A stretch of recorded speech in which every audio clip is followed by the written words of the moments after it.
This podcast is brought to you by Firehouse Subs, the firefighter-founded hot sub chain with a passion for hearty and flavorful food, heartfelt service, and public safety. Ready for your next mission? Firehouse Subs is offering firefighters the opportunity to continue serving after service, now as restaurant owners. Learn more at firehousesubsfranchising.com. The opinions, viewpoints, and advice shared in this podcast are solely those of the host, Dave McGlynn, and should not be interpreted as reflecting or endorsed by the Department of the Army or the Department of Defense Fire and Emergency Services. All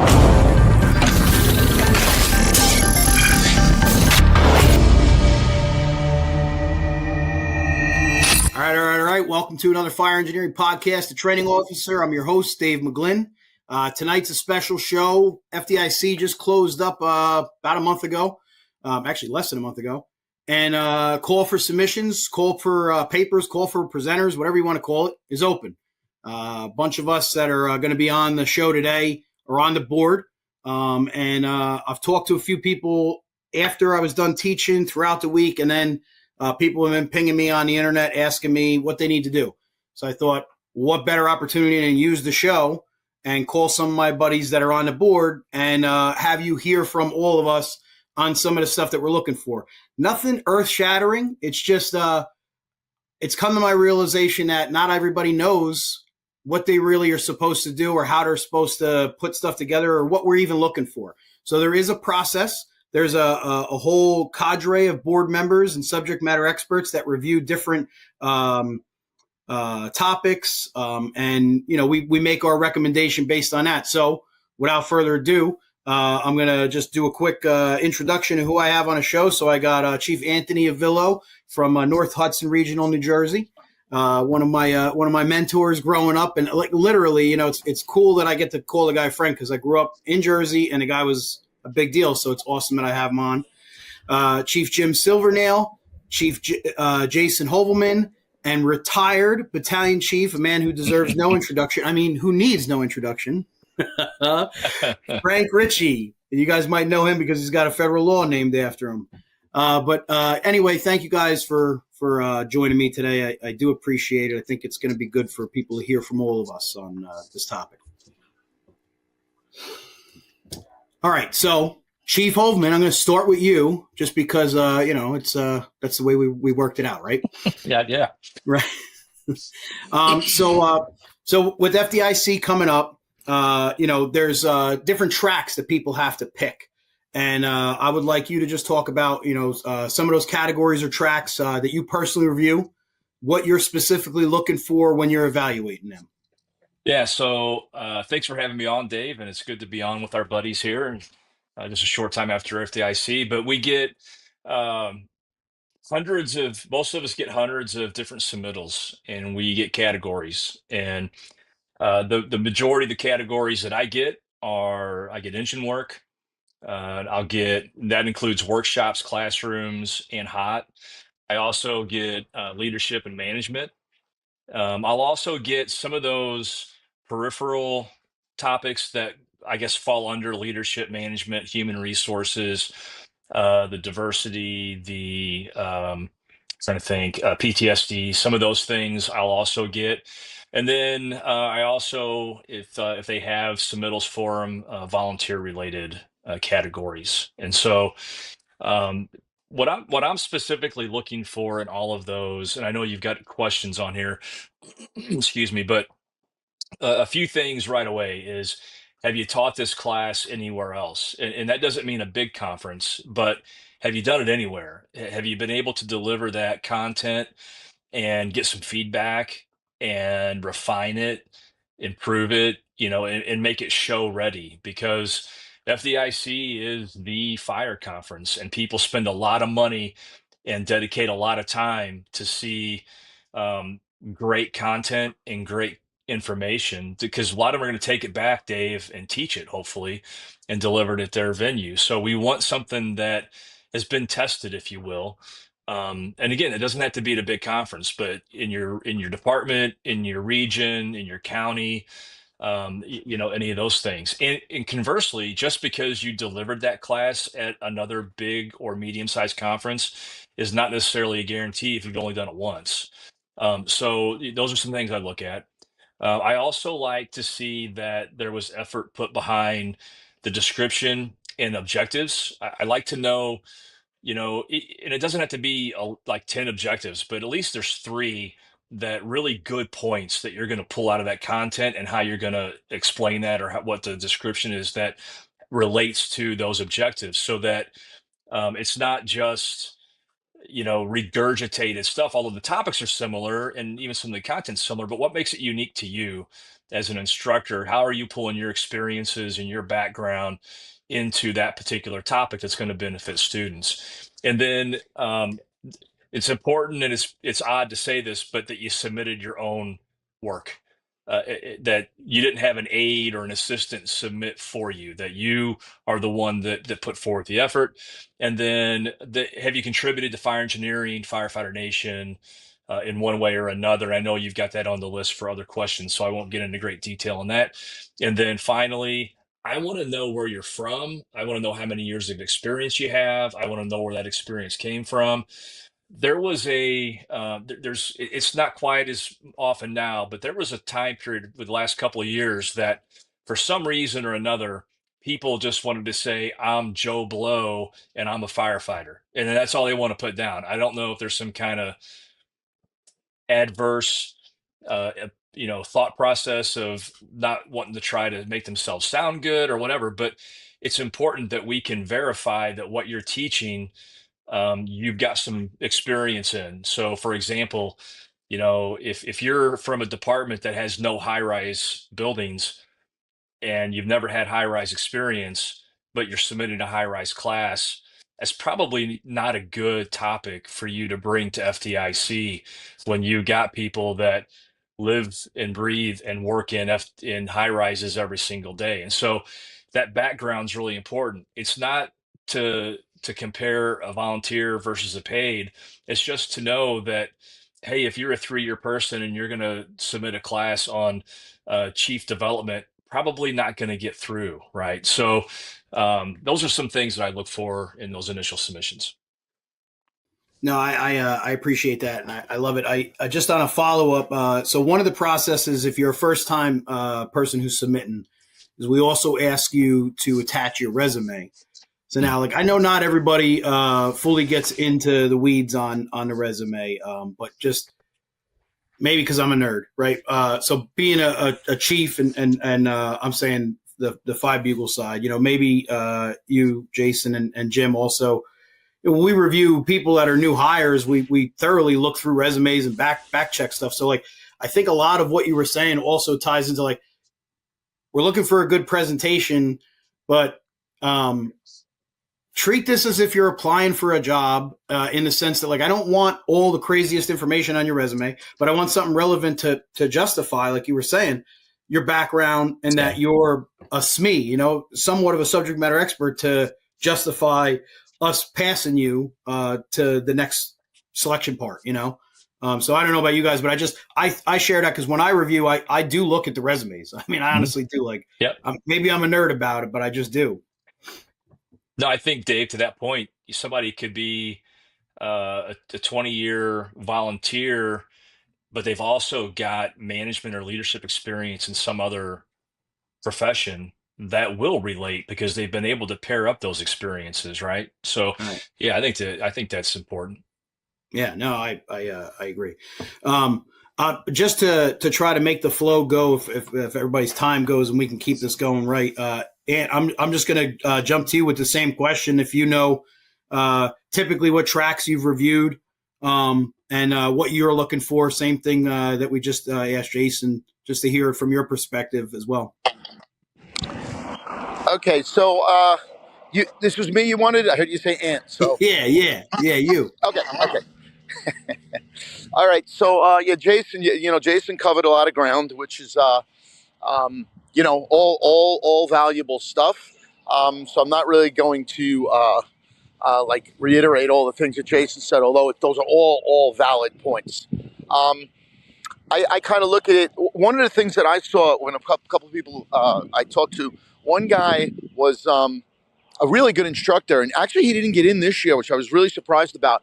But his first couple of submissions, he had put down that he never taught the class before anywhere, and that wasn't true. He just thought that's what they wanted to hear, because at that time, they kind of there was a time when other conferences were, I don't know, I don't want to say frowned upon, but that's what he thought. That's what he thought. He thought they didn't want you to teach anywhere else. So he wasn't putting down that he ever taught the class anywhere, and he kept getting declined. So I think if you do teach the class somewhere, let us know where. Let us know where you've taught it. But I agree with Jason. Like, if the first time you roll this class out is at the FDIC, it might not be the best place to do it, because most of our classes are sort of. I like the idea of what you say, that they're battle ready. They've been tested, evaluated, updated, fixed, changed, and that's okay.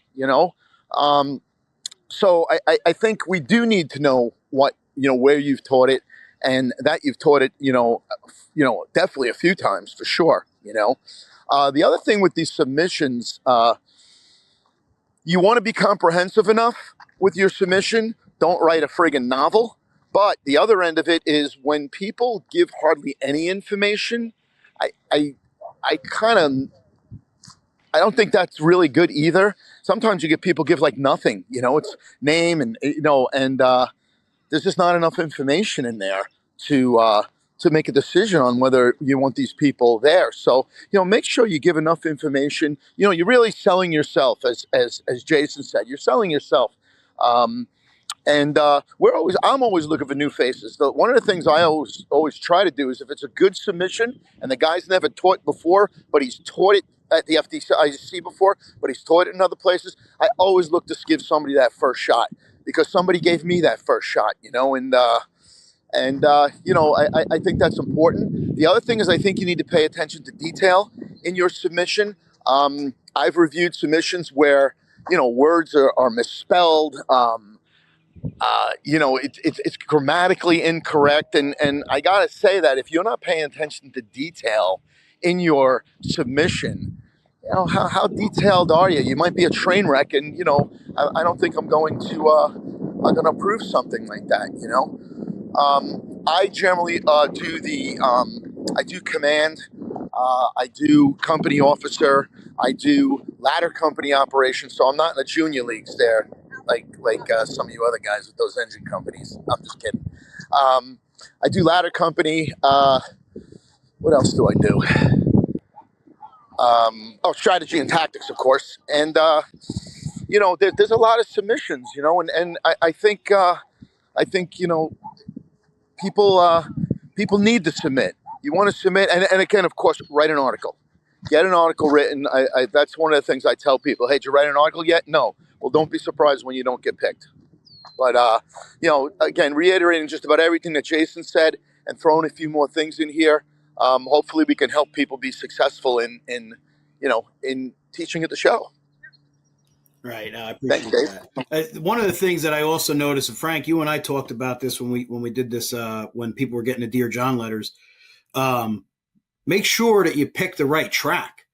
Cause like, there's been times like, I'll be reviewing something, like I was saying to Frank, I said, I noticed that now, of course, Frank, the way he is, I said, I'm also reviewing company officer, and I'm like, yeah, I noticed that became like now the back door into doing a leadership class, was they were putting it under the company officer track, but it was clearly a full on leadership, like not anything for company officer development, but all leadership stuff. Right. Which is great. But you know what I mean?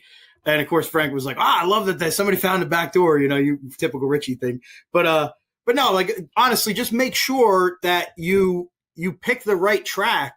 And then, I'm not volunteering your guys to be pinged by people, but like, if you're submitting and anyone that might be on the board or somebody that wrote for fire engineer or teaches FDIC, hit them up on social media, just ask them. I mean, honestly, just ask somebody, say, hey, listen, this is a class I'm doing. This is the title. This is kind of where I'm looking for it to go. What track do you think I should pick? I'm kind of struggling on which track it should be, because as sad as it sounds, I understand that you're met with a crossroad and you become indecisive, especially if you're a first-time instructor, on knowing which track to pick. I can tell you that it frustrates me when somebody picks the wrong track, not by mistake. So I just say that, like for people that are submitting also, make sure you pick the right track, All right, Jim, you ready, hon? I'm ready. Look at I've you. been ready. Edge of your I've been seat. listening to these two guys. All right, with same all their knowledge. question. What tracks do you review, and then what are you looking for?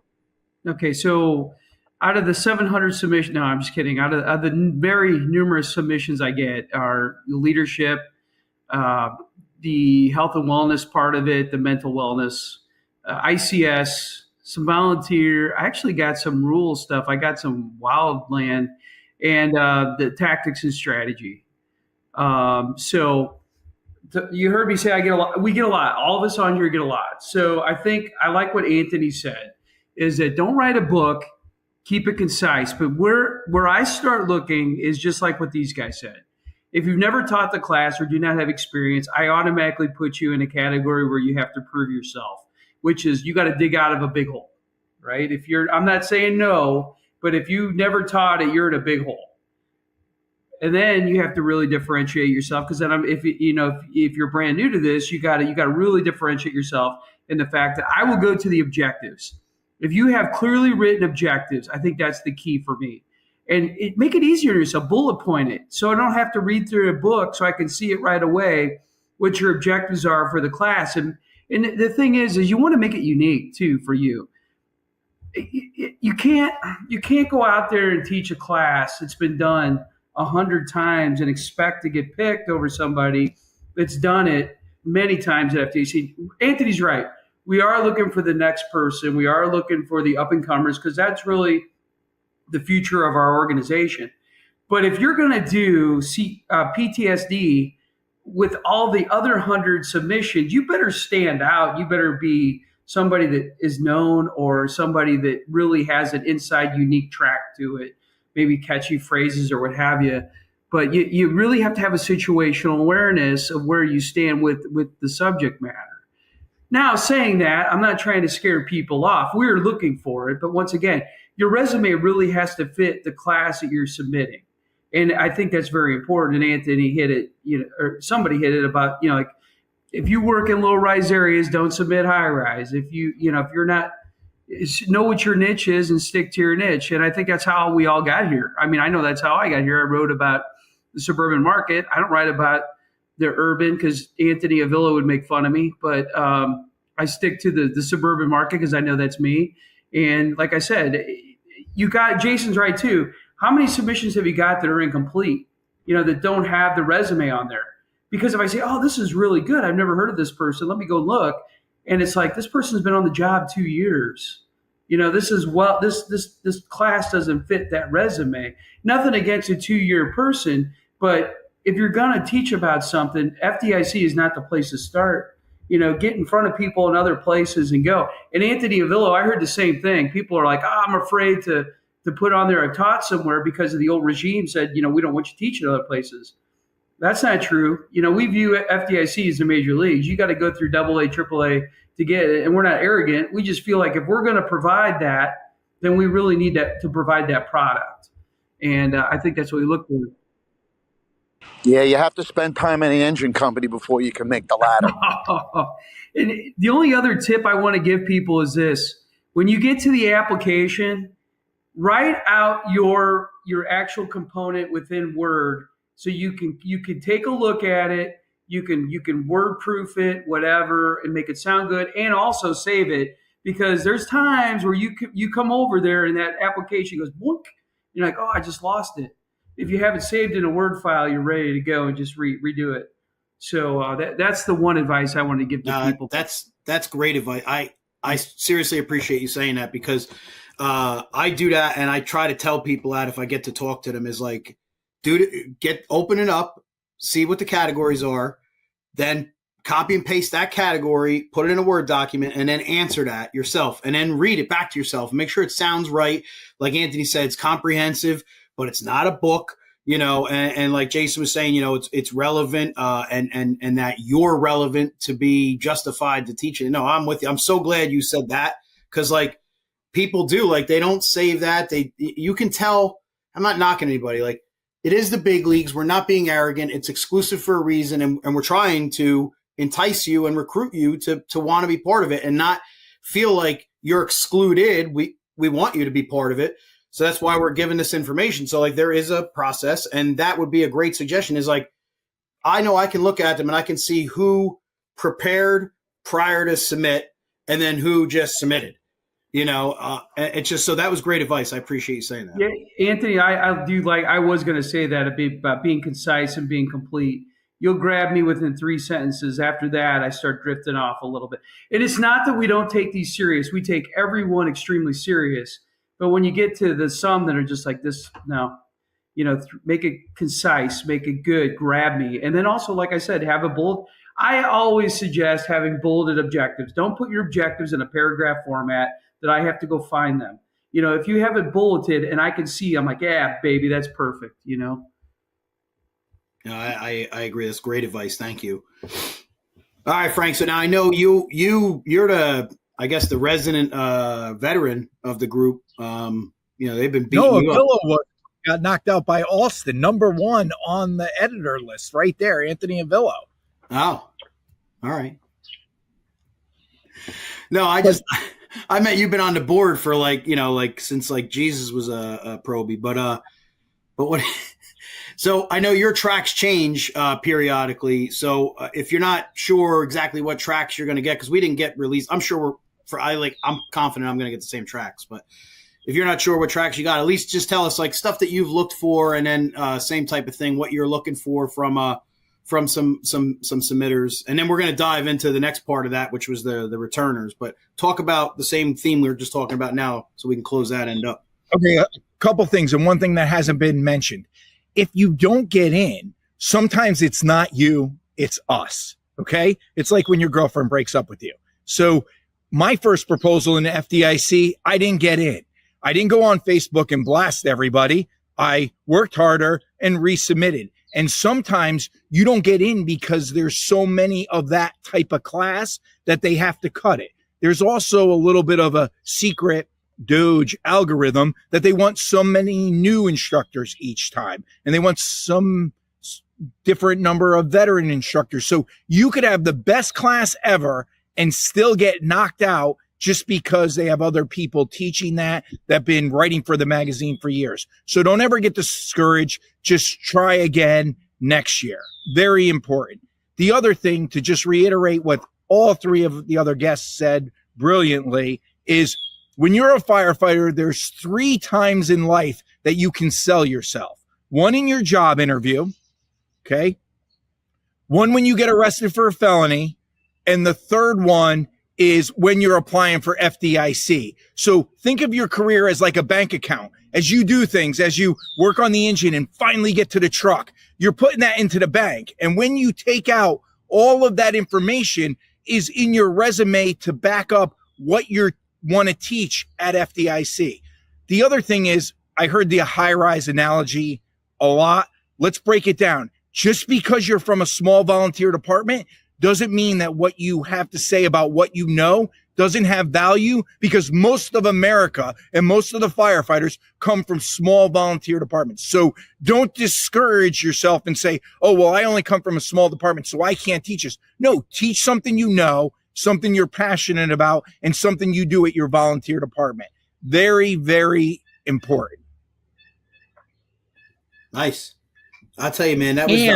I was going to say, it was very untypical of you to be that short-winded, but there was the end. Okay, all right, I'll mute myself. Go ahead. There was the end. I shouldn't need a vodka soda to see if you're interesting or not. So just like when you go to the interview, if you're saying the same thing as every other jerk that applies, you're going to get knocked out. Say something interesting about yourself. We go through hundreds of proposals. It's okay to entertain us a little bit as long as it's professional and you're saying why you want to teach it. You have value out there. Please put it on paper. And I will disagree with one thing that you said, Dave. You said if you know somebody on the board, reach out to them. No, if you don't know somebody on the board, reach out to them. Every year for FDIC, I have people best way to contact me is on X or Twitter.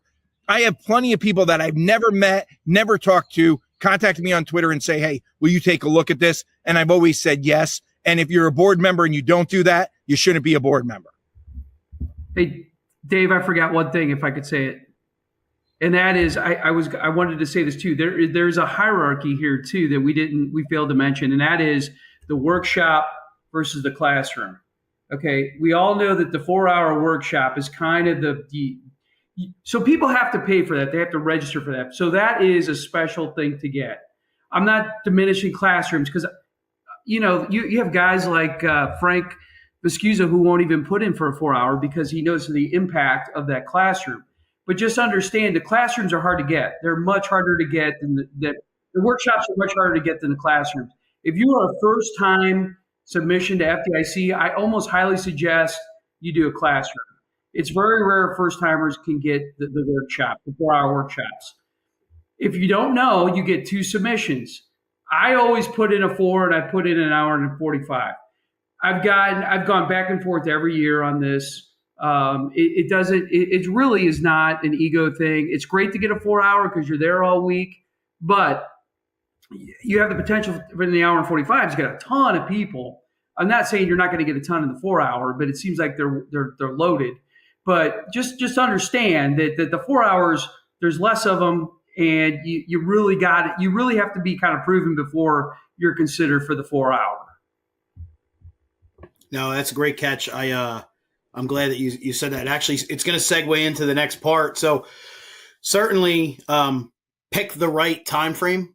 Even if like Jim said, even if you've taught a class and it could be a 4-hour, right? Like when we do stuff for Tracy down your guys' way, right? They get their money's worth, and we do those 4-hour gigs multiple times. You can condense your program and still knock it out of the park if you're a first-time submitter or looking to be a first-time instructor.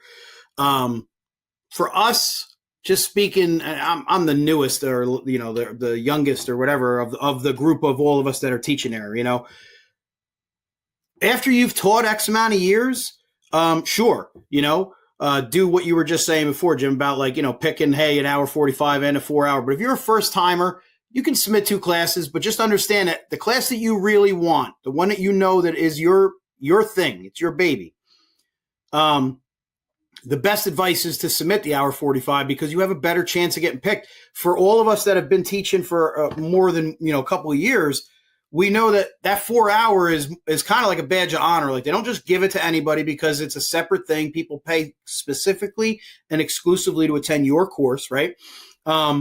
So it is tough for somebody that hasn't been on the circuit before to draw that audience to come in and register for that class.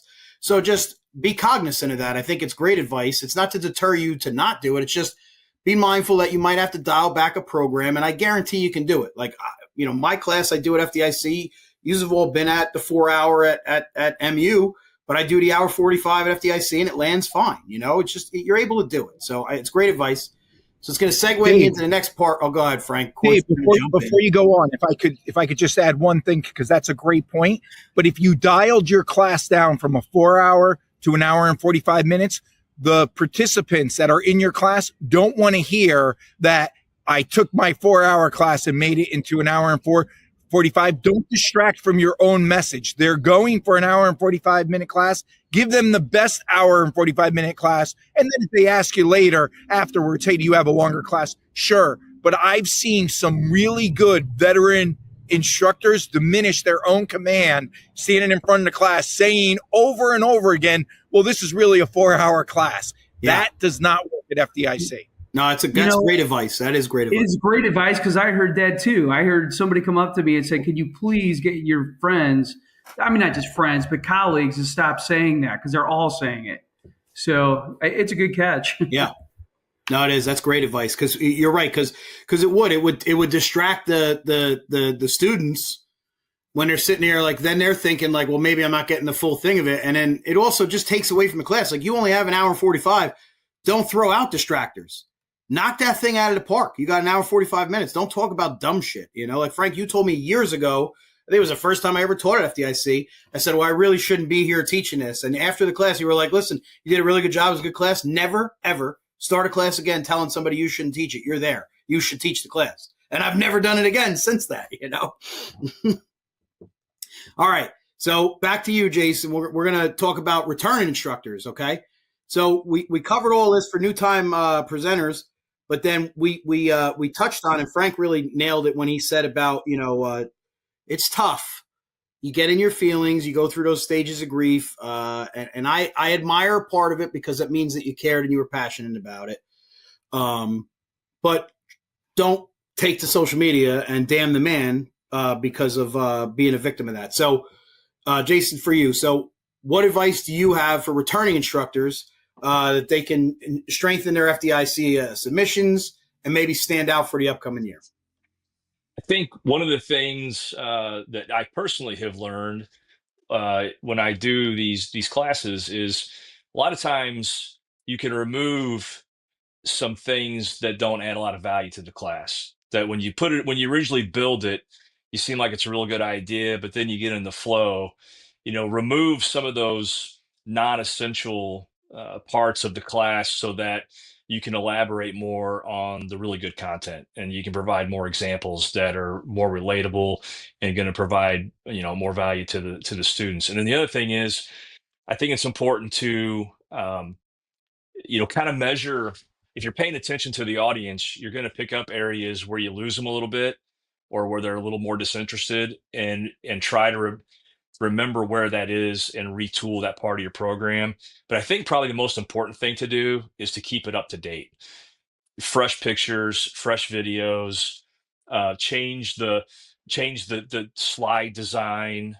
Don't bring back the exact same thing that looks identical, sounds identical, because if you're teaching the stuff you have experience at in that year of time period, either through study, through calls, through classes, through whatever you do at work, you should have something new that you can bring back into that program that enhances it and updates it. And I think for me, those are probably the biggest things.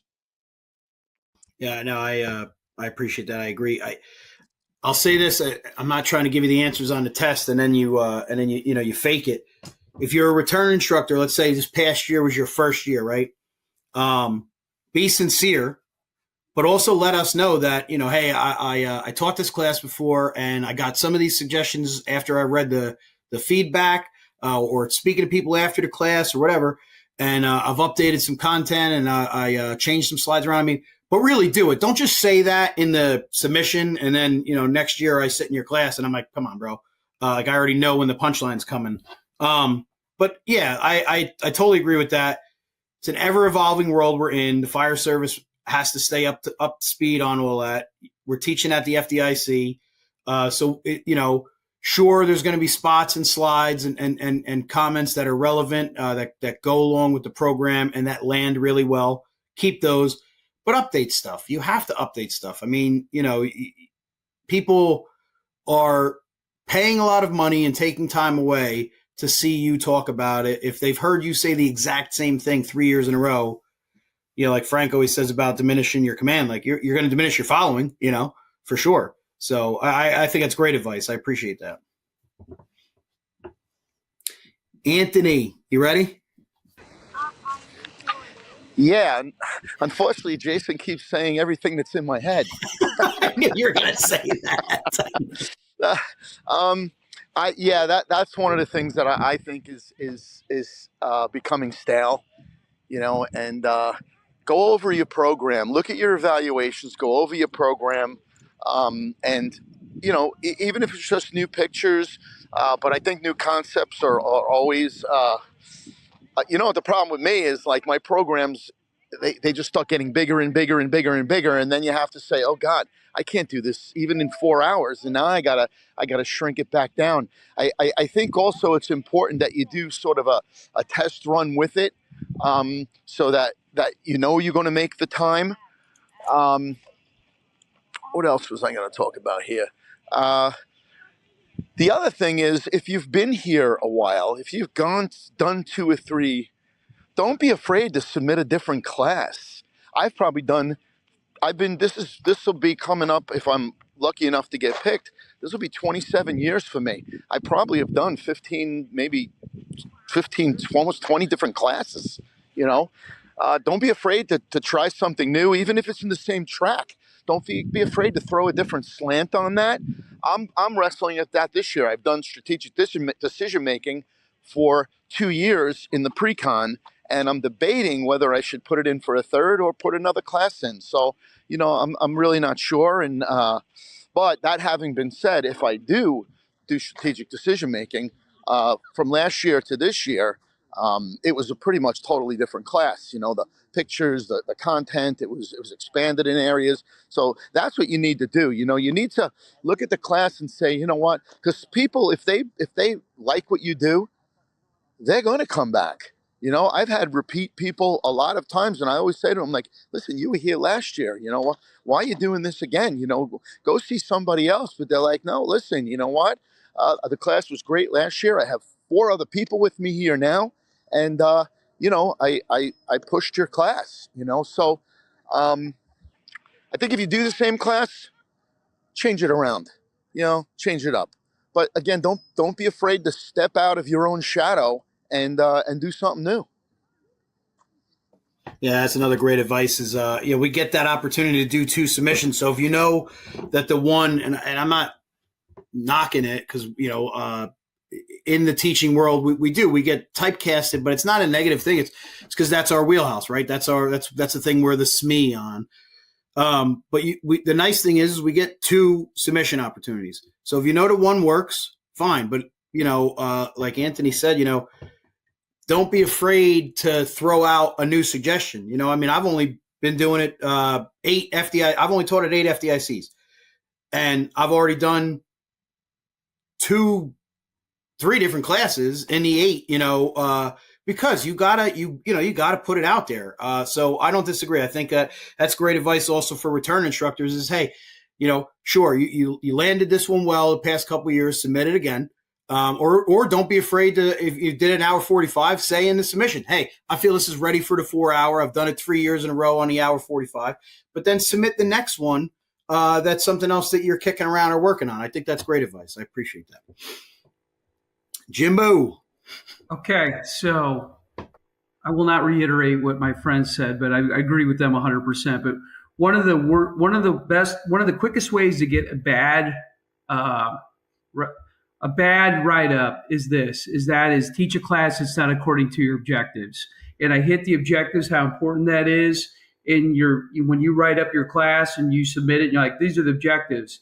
And somebody has expected that because they read it or they went to our app. I'm throwing an app out there. I'm throwing a plug for our app. And they said, oh, I want to see this class. So they get in there and it's not the objectives that were on there. You're going to get railed and you're going to get hit hard, as you should. And really the biggest offenders of this are returners that have been doing it for years. And, so it used to be an unwritten rule that you can only do the same class title 3 times. Is that still the deal, Ricci? Do you know? That used to be the old rule. That you couldn't do it 3 times. Broken, Jim. What's that? Rules are made to be broken. Right. That's right. I was gonna say there's some that do the same and when that's okay because it does so well. And that's fine. I mean, it works. But the old rule of thumb was not 3 times. So what you do is you repackage it. But the problem is after you repackage it, it's not what you submitted, and that's where you get in a big trouble. So stick to the objectives, and don't. And I will reiterate a little bit in the fact that, don't go back and teach a slide. Don't get in the habit of teaching slides. Teach concepts. Like Jason and I'm going to put a plug in for us, Jason. Jason and I teach we taught a 12-hour workshop. And when we were first approached, like, how in the hell are we going to do a 12-hour workshop? Well, you build modules and you build concepts, and you have to pick the concepts that work. Sometimes you move concepts in, you move concepts out. But it's not the slide that drives the class. It's your concept and what you're talking about. And a lot of times, and I've fallen in this too, because I've gone back 12 years ago when I looked at a couple of my first classes, I'm like, what was this shit? It's like, what was I writing here? And then you have to be dynamic and you have to build it in or build it out. And the situational awareness of understanding who's in your class, and you have to be able to read the class. Don't just sit there and read with a face. You have to read the audience too. If you say something and you're like, man, that really worked, you capitalize on that. But if you're like, man, those guys are bored, I could tell it, get rid of it. Even if you think it's the greatest thing you've ever developed, get rid of it, get it out of there. And the last thing I want to talk about is marketing. If you want to keep coming back to this, I hate to say this, but it's not just about your content, it's about your marketability. If you want to be a returner, you have to start marketing yourself. And I hate marketing myself. Some people are good at it, and it's just, I hate, oh, look what I did on social media. We don't do that because we think we're narcissists. It's because we try to promote what we have and get people to our show.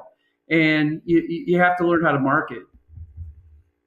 No, I appreciate you saying that, because it's true. Like, I recently I went through the ethics thing with work, whatever. But no, I agree. It's a tough thing, because there's the fortunate and unfortunate part of social media. So FDIC is a piece of fire engineering, which is the whole brand itself, which has then Firefighter Nation and GEMS and all that. But it's a business, right? And I'm not knocking it. Like, it is a successful business, and we bring hopefully the most relevant content and education to the fire service. With that, we have to market the instructors ourselves and the brand itself, to validate that you're getting the best stuff out there. And in a world where anyone can be a social media instructor in chief nowadays, you unfortunately have to keep up with that. And I find myself getting frustrated because I'm like right at the end of the Gen Xers when the millennials took over, and they're surpassing me. These guys they're crushing it on the internet, and I'm always like, well, Jesus, man, like, am I doing something wrong? But you're right though, Jim. I mean, like, if you have something out there, it's not a narcissism thing, as long as you're doing it right and not for your ego and not for notoriety or celebrity status, but because you're trying to just spread a message, and you're trying to utilize these tools like social media to spread the message. That creates the following. It creates that luster that makes it more attractive for more people to attend your class. So you want to teach the FDIC 37,000 attendees, well, then absolutely make sure that you're putting yourself out there in more than just you're the first time I've ever heard of you putting in for FDIC. And that's not to devalue that, because you could be the best, but it's exactly that. You're right. You do have to market yourself. Make sure you're putting stuff out there, but make sure it's relevant. Don't just regurgitate John Maxwell quotes, because people do that. Just be relevant. Talk about the thing that's your niche, that you're good at, or the thing you're passionate about, the thing you've gained experience in, the thing you teach your crew or your volley house about, and talk about that shit and just put it out there on social media. I totally agree with that. That's awesome advice, because and the way we framed it, the way you just said, like it's not about narcissism. It's because that's the world we live in. So you want to make sure that you have that relevance of keeping up with that. Yeah, great advice. Francis, on you, baby. All right, a couple things. One, when people try out their class for FDIC, usually it's in a small classroom in their department. So you got to realize when you go to FDIC, generally you have a big classroom that's really wide. So less words, bigger pictures. And your videos, if you're playing a video, I sat in on somebody's class. It was a great class. However, and I talked to them afterwards, their videos played in only a portion of the screen instead of the whole screen, and it didn't work in the big room. But I bet you it worked every time they played it in a normal sized classroom at their training academy. So remember, classrooms are generally in a big, wide room. So big pictures, big videos, less words. Very important. A piece of advice I got from my father, Anthony Avillo, back in the day that I used, because I asked them when I was going to teach her, I said, how do I make sure that I have enough content to fill that hour and 45 minutes? And he said, just overbuild it and end it. And then Jason Emery taught me an unbelievable trick that on PowerPoint, if you know what your ending slide is, or your last 3 or 4 slides or 5 slides, however you want to wrap it up, when you see you're at that time, all you got to do is walk over to your computer real quick and type in the number of the slide and hit enter, and it magically takes you to your end slide or your last 5 slides, whatever you want to do. So it looks like you timed it perfectly. And I don't like to admit that I learned something from anybody from Jersey, but Jim Kirsch taught me when I first got there.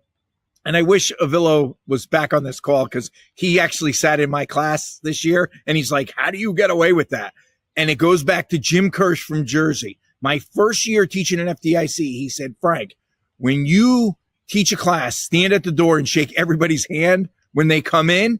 And I always do that anywhere I go. And they just give you a little bit more grace. It kind of makes that connection. And if I'm having some audio visual problems, as they sit down, I go and I shake everybody's hand. And the other thing, if you're going to FDIC, even if you're not teaching, and I see this all the time, especially in leadership classes, you have all these people. This isn't like taking a leadership class in your department where it's everybody from your department. You're taking a class at FDIC with people all around the country that are in similar situations as you are. You can learn just as much from the firefighter, lieutenant, chief sitting next to you as the guy or girl giving the lecture in the front of the room. So take the time to introduce yourself to the people you're sitting next to. Give them your card. That may be a very, very valuable resource. And it blows my mind. Even chief officers, they don't even say hi to the person sitting next to them. It's like that relationship that you can build at FDIC is sometimes just as important as what the instructor is saying. That's perfect. I learned that from you, so it's good to know that you didn't invent it. But the shaking hands thing, I remember you told me that years ago also, and I do it too. It's Thomas Edison. It's borrowing brilliance. I just tell everybody I can't borrow brilliance, but it was really from New Jersey. So I'll give him. I had a week to give him some credit. Yeah. No, it's because it does work. You're absolutely right. And people, believe it or not, like, because we're all human, right? So like, shit can happen. You could fumble on a slide, you could go on a tangent, something could happen, right? And if you create that, make it personal and do that humanistic connection, like you taught me that a while back, and I do it all the time now. They're more forgiving because they felt like, hey, like I'm connected with this guy. He wasn't just some talking head up there, and also just for return instructors.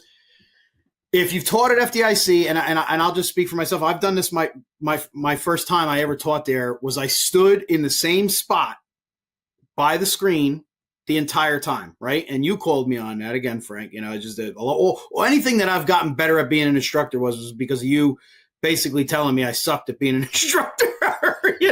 So, God, anybody listening, like, this is all great advice from some of like the people that I absolutely adore and are a sounding board for me. But if you want blunt, honest truth advice where like it's just like they contrary to the name of what they do with politics and all that, Frank will give it to you hard and raw, and it works though. It's so no, but the truth is, like, work the room, walk around, especially if you get a good crowd. Like, there's 100 to 200, even 300 people in that room. They may not feel like there was any connection because you stood in the same spot the entire time. So don't be afraid to walking up and down and calling on people and all that too. And I'm not trying to insult anybody's intelligence. Dave, I appreciate you saying that, and it means a lot. But I've learned from everybody that's even on this call, Jason, Jim, you. We all learn from each other. One word of caution: you only get one feedback. So in other words, when you're at FDIC and you're walking around, sometimes whenever you're teaching, you're going to hit a spot where it creates feedback on the speaker. Yeah. Don't walk back to that spot ever again. Remember that spot. So once you hit it, okay, I can walk everywhere else in the room except that one spot. I'm with you. All right. So we covered a lot of the other parts of some of the agenda. So I just want to talk about, and then we'll go around the room. If Anthony's not able to get back on, I got to look and see if he texts. He's collecting numbers in Jersey, so you got to give him some grace. Jesus.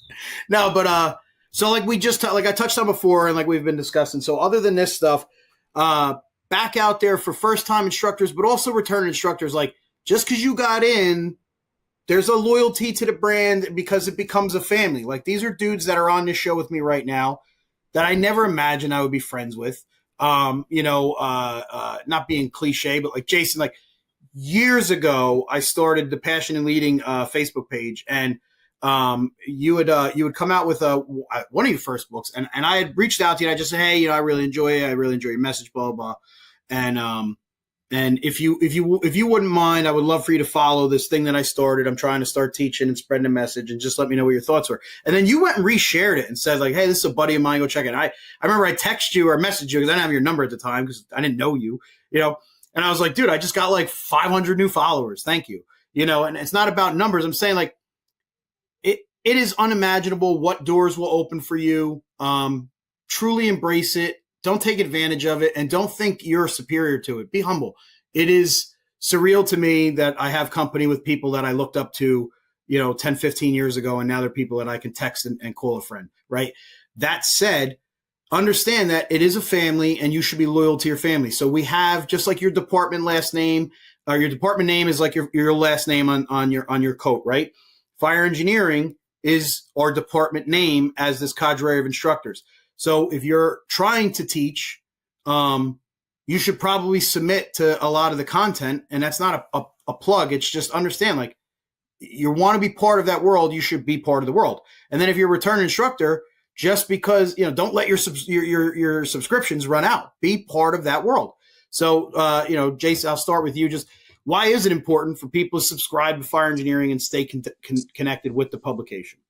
Well, the most important reason to subscribe to Fire Engineering is because it's the best fire training magazine and content you can get every month. I mean, there's just, hands down, you're not going to get the value for, I mean, my gosh, it's pennies on the dollar for what it's going to do for you and your career and those that you serve with and your communities if you read that magazine.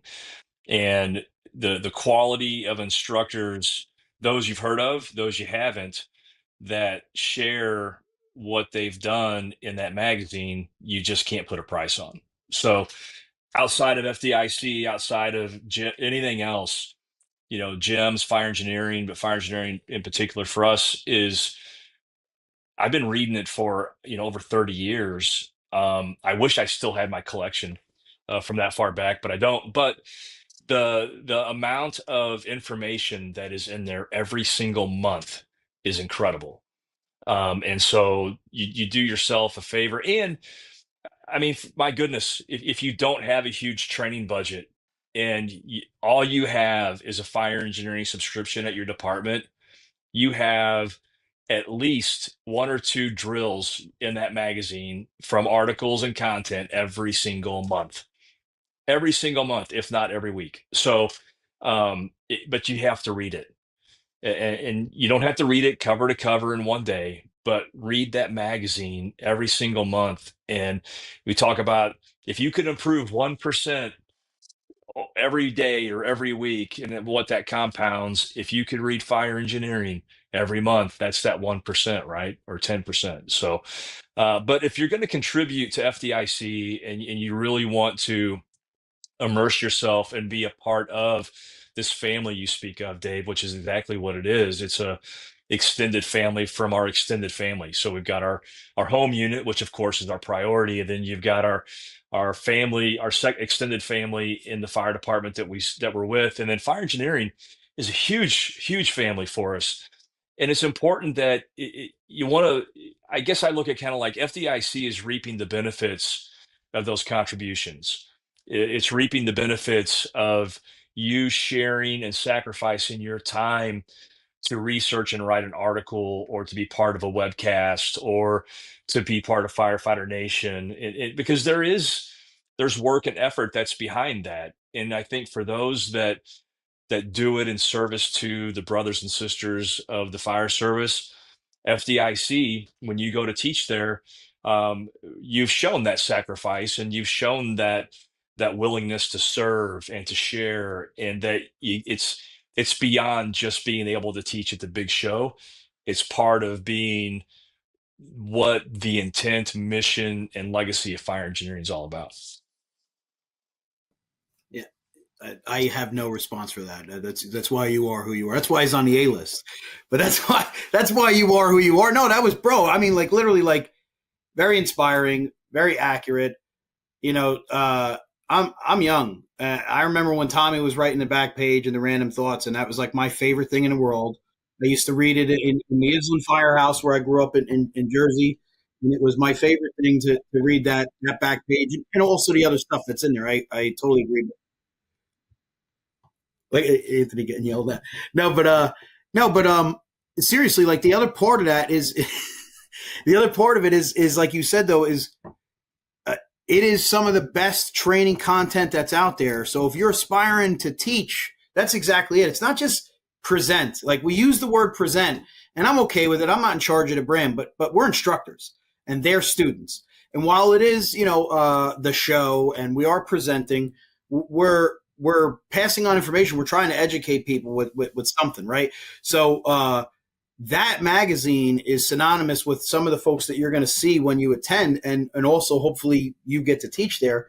You should certainly be up to snuff with what's in that magazine and what new brands we have out there, like you said, with Firefighter Nation, with GEMS and all that.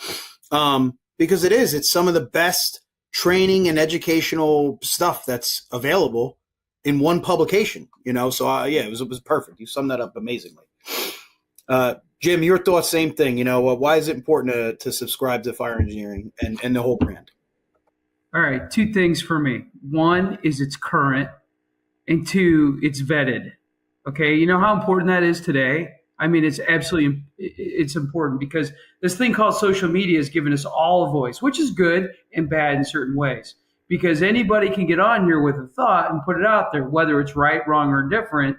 At least if it goes through a process like fire engineering, it's been vetted by some of the top people in the industry. And I think that's where the credibility's at. And, like we've even talked about it. AI is scary because AI can make anybody an author, regardless if you don't have a unique thought in your mind, but this way, that somebody from our industry has looked at it and said, hey, this is right, this is tactically correct, or, this is responsible. And that's another word too, is responsible. There's been a lot of times where a lot of us have not been responsible in our writing or our teaching because it's marketable. And it's a dichotomy that's a big word, I know. It's a problem because, it's like, well, I know that what I'm saying is not totally correct and it could be unsafe, but you know what? It stirs controversy and it sells. So I'm going to put it out there. I think our magazine does more than that. It's responsible and it corrects that. And I think that's important. And we also try to hit all markets. It's not just the big league. I mean, it's just not the urban, it's suburban, it's rural. And we try to cover all the needs out there. And like I said, it's current. Like some of our books, my book is 12 years old. It needs an update. I'm not like Anthony Villa, who's on, the 30th version of his book. Look at him. He's with the Beatles cover. That's right. But this is current stuff. And if you haven't stayed current in the industry in the last 5 years, look at all the stuff you've missed on UL. Look at all the stuff you've missed on tactics and strategies. And this is the way you stay up and current on it. And it's just the way. But the importance of writing for fire engineering in relation to teaching at FDIC, when I look at a submission and I say, oh, this person's got an article on this subject matter. Well, that person now has been vetted and they're credible to my book. And now they just took another wrong hire on my giving them a, 0 to 4? I can't remember. I know we're going to find out real quick. But yeah, 5. You're in that now. You've gone above the 3 category and you're entering the 4 and 5. So, but that's why it's important. No, I love that. It's current. Anthony, if you're able to weigh in, we're just talking about why it's important to subscribe to Fire Engineering, the whole brand, and especially if you're aspiring to write and teach at FDIC and for the magazine. Okay, and I wasn't getting yelled at. I was driving while looking at this thing, and my girlfriend's like, "Pull over! I'm driving." Listen, I've been a subscriber for a really long time. It was, sort of. It keeps you current. It keeps your batteries charged. I think that you get a good sort of view of what's happening in the business. And Jimmy, you're absolutely right. Every article there is vetted, and it's vetted by somebody that has been around for a while. And I think that's important. I think if that firehouse, if fire engineering is not on the kitchen table in every firehouse, then the firehouse is sort of missing the boat. You need to look at those things. And again, yeah, you need to stay current so you can write your 30th edition. But yeah, I mean, you guys like, nailed everything. I was listening. My phone actually died. That's why I dropped out. I had to recharge it. It's recharging now. But I think, I just did 4 editions of a book. I don't plan on doing a 5th edition. And somewhere out there is somebody that is going to, take over that position of writing about fireground strategies and tactics, and maybe not using my my title or anything like that, but somebody's out there and they're going to do that, and they're doing the same thing that we all did to bring ourselves to where we are now. We drank the Kool-Aid, and now we're dispensing the Kool-Aid. I like that a lot. That's very accurate. Yeah. And it's the Abbey Road. It's not just the Beatles cover, but it's the Abbey Road cover, which is what makes that thing awesome. All right, Francis, you're up, buddy. I think everything that's said is perfect there. And Anthony kind of led into something, and it reminds me of a conversation I had with Joey Birchtold, who teaches flashover. And I was like, why didn't you write in for the article? And he goes, well, flashover, I've been doing it for a while. I go, yeah, but there's new people coming in the fire service every day who need to know about flashover. Vinny Dunn was the flashover guy. Now it's Joey Birchtold. I go, people want to hear from you. So just don't always think that sometimes what's old is new again, because we have new people coming in. And I encourage board members and anybody, write with somebody else. If you're out there and you're subscribing to the magazine, and say you're not like an English major, well, get somebody on your shift that is an English major and write an article together. You'll be hard pressed to find an article that I'm a part of that I write by myself. Unless I'm contributing to a book, I always try to find new authors to bring them on board, because everybody, if you're passionate about this job, you have some value, and we want you to submit articles to fire engineering. Mike Nasty just wrote a search article with me. I thought it was a really good article. We thought we were going to get on Jim Silvernail's show, but he never called us. But we put this article out, and then he called me and he goes, I got such great feedback from this article. When we write in the next one? And I go, we're not. Go find somebody else, build them up, and write the next one with them. You're published now. So I always try to write with different people, because I find it covers blind spots, and it also makes the article just a little bit better. And I've had the honor of writing with Anthony Avillo, who's probably the most brilliant individual that I've ever met when it comes to editing. I mean, he's really, don't let his exterior fool you. He can really edit stuff unbelievably good. I'd put him up against AI. Maybe not 6 months from now, but right now, Anthony can edit like you wouldn't believe. But I'm actually smart. Yeah, he can edit like you wouldn't believe. In 6 months, he'll be irrelevant, but right now, he can edit pretty good. So, what do you call it? But get with somebody that covers your blind spot. You're passionate about it. The magazine's great. I saw Jason hold up the cover. That was a New Haven Fire on the cover. Got to just put that out there. But yeah, no. Write for the magazine, use the magazine. Sometimes it doesn't even have to be a drill. It's showing a picture at the kitchen table on the volunteer duty night or your career shift night and say, hey, let's talk about this photo, or let's read Champo's back page and just kind of talk about this. You can do a little like 5-10 minute thing at the kitchen table and really hit it out of the park. But write for fire engineering, and it's okay to write with somebody else. And Frank, you're going to be on the show. I dropped the ball on talent acquisition. I'm behind. Yeah, I was. You didn't get the show. Is actually, we're not trying to hijack your show, Dave. No, you're good. You're good. Go ahead. Yeah, I'm not taking responsibility for that one. Listen, I actually was going to comment, but I was waiting for you guys to finish. Jason, that's a compliment on how much everybody loves you, because Frank blamed Jim, and it's both your show. He was like, yeah, it's Jim's fault. And I'm like, yeah, Jason's just innocent. Like, everybody loves Jason. He's like, oh, I'm not going to blame him. It's Jim's fault. Jason's so nice. How can you blame him for anything? Right, He's exactly. Nice guy. Exactly. Oh, my God.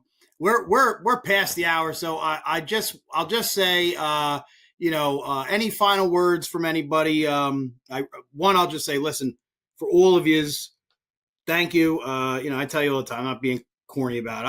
I love every one of you, and I'm just admired that I get to be friends with you and do this. So thank you for that, and being real. They're real people, so thank you. But go around the room, similar order that we did. If you have any final words before we sign off, Jason, we'll start with you, but go ahead. I'll be really quick. First off, Frank, we're going to get you on the show, you and Mike both. Second, real quick, don't worry about if somebody's written about this topic that you want to write about. Write it anyway. Put your experiences and thoughts behind it. People have been writing about these topics for over 150 years, so it's okay. And then keep contributing, keep plugging away, and we all get turned down with articles, book ideas, classes. Keep pushing. Reach out for help in seeing what you can fix, and keep plugging away, because the fire service needs to hear what you think about whatever that topic is, and choose what you're passionate about, choose what's important to you, and choose what you know, and you're going to succeed in that. And thanks for having me on. It's always good seeing all you guys. Oh, thank you. I appreciate it. Jim. Yeah.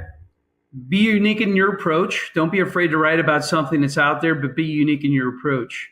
Our organization does really great at handling all the different disciplines that are out there, but I'm going to put a plug out there, write tactics and strategies or do a class on it. We need it bad. When I do leadership, there's over 100 in there. When we do tactics and strategies, we're down to maybe 50 or 60. Don't be afraid to write about it. Even if you don't think you're the expert on it, you might be the expert in your world. So just put it out there, and good luck to everybody. Do not be discouraged. It's a great, and live it up. If you get there, take advantage of the whole situation.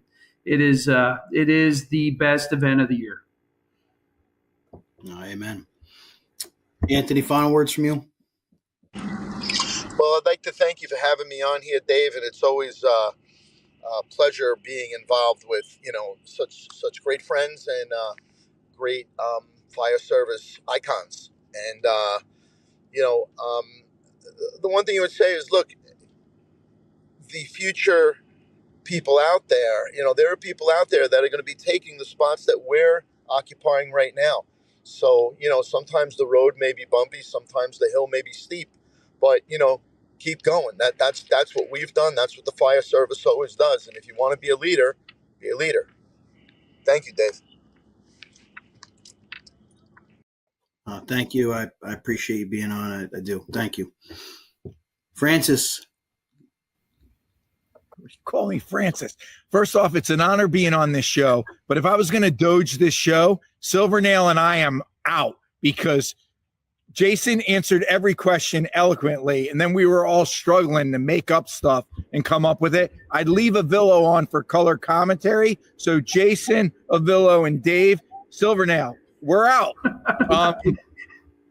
One last tip for FDIC. If you get to FDIC and you're teaching, and Jim hit upon it a little bit, he said, you got to be responsible.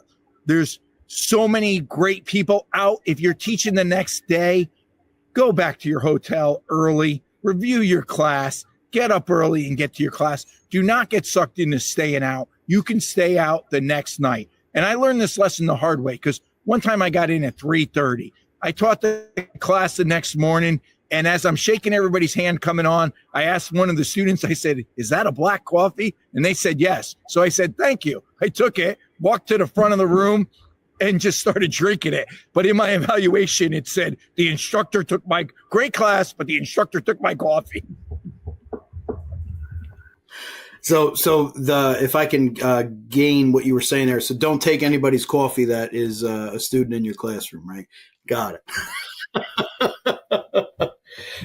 All right, I took a bunch of notes because there's so much. I'm not going to be able to even reiterate it. I'm just going to send it to Mark so he can put it in the description. But at the end of the day, just listen, guys. Great stuff. Don't be nervous. Be relevant. Make sure your objectives are right. Make sure your background meets what you're supposed to be doing. Make sure that it's not a dissertation, but it's comprehensive. Make sure that if you're coming back, that you realize it's an honor and you stay relevant, and you also have updated your program. Market yourself, and a lot of the stuff we were talking about with the magazine. Subscribe to the magazine, read all the stuff that we have out there. Submit to write, touch. But yeah, right there it is. Touch base with somebody that is in the magazine. See if they want to do an article with you. And try to get yourself out there that way. Choose what you're passionate about. I mean, that just resonated, with me completely. So thank you for that, Jason. Be unique. If you're going to be rewriting something, Jason said, and then Jim said, just because it's been written before doesn't mean that it's not something that you might be able to add to. So just put your unique perspective on it. And then you're the future, I'm only in my early 40s saying that, but like, we are looking for succession planning is the most important thing. Like, while it's humanistic for us to always want to be part of something because, it's that FOMO, fear of missing out. We love the opportunity to be there and we savor it. But the reality is we also want to know that we had people came before us. Like I just said, Tommy Brennan, I never met the guy, and he was the first person that I ever read in fire engineering because, he always had the random thoughts spot. And I thought it was awesome. You will be replaced and we will be replaced. So we're looking for you to get yourself out there and be part of it. And like Anthony said, the road is bumpy. Just stay the course, man. And then, like Frank said, all jokes at one, what the biggest takeaway here is don't take somebody's coffee. If they're 10 in your class. No, but in seriousness, especially if you're a first time instructor, it's very attractive to be able to go out and shoot the shit with the guys and be able to rub elbows and have offline conversations with some of your heroes and the instructors out there and authors out there, right? But if it's your first time, especially, and you haven't mastered the program and you haven't gotten rid of those jitters, that is great advice, Frank. Is go back to your hotel room. I'm not saying dodge going out, but go back early enough that you can go over your spots and review your content so that you can crush it, because it's a great opportunity and you want to be able to replicate that opportunity the following year. So thank you guys. If anybody else wants to say anything, you're free to, but otherwise I'll close it out. But thank you guys. We look forward to reviewing the submissions. We wish everybody the best. We're looking for some great returners and some brand new people to bring us their message. All the best. Hopefully you subscribe, put in for FDIC, stay safe, and thank you. It's Dave McGlynn with Fire Engineering Podcast, training officer. God bless. This podcast is brought to you by Firehouse Subs, the firefighter-founded hot sub chain with a passion for hearty and flavorful food, heartfelt service, and public safety. Ready for your next mission? Firehouse Subs is offering firefighters the opportunity to continue serving after service, now as restaurant owners. Learn more at Firehouse Subs Franchising.